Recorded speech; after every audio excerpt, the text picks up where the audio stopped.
السلام علیکم، میں فاروق حسین جان بات کر رہا ہوں۔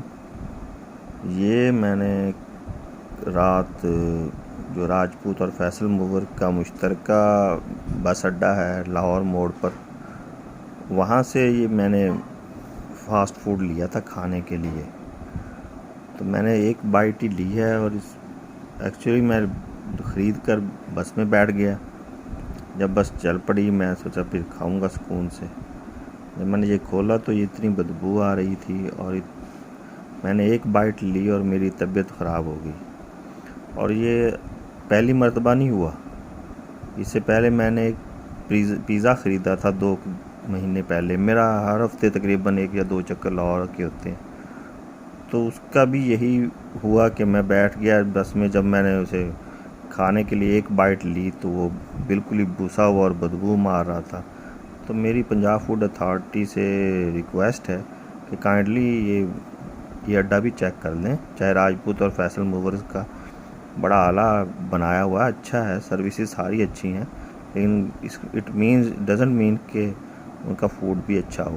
تو کائنڈلی یہ فوڈ پوائنٹ چیک کریں اور اس کو جسٹیفائی کریں۔ وہاں ساری بسی ہوئی چیزیں ہیں، وہاں وہ فریجر ایکچولی وہاں ان کے پاس فریج نہیں ہے، وہ جو چیزیں سامان ہے نا وہ باہر ہی ایک شو کیس میں رکھا ہوا ہے۔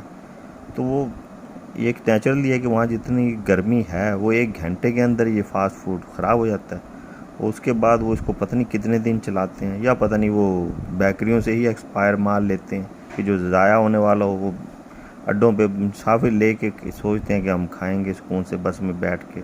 اور پھر کون سوچتا ہے کہ چلو 150-200 کے پیچھے ہم کیا ایسے خجل خوار ہوں، یا ایسے، اسی لیے یہ بات ہائی لائٹ نہیں ہوتی۔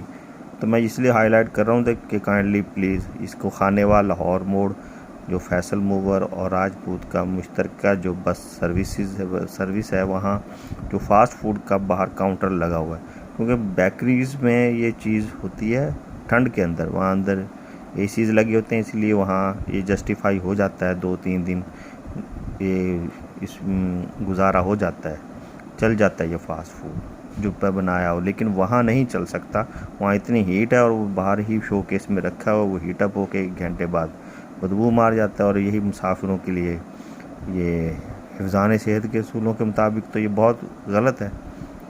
تو مہربانی کر کے کائنڈلی پنجاب فوڈ اتھارٹی خانے وال please check it, thank you.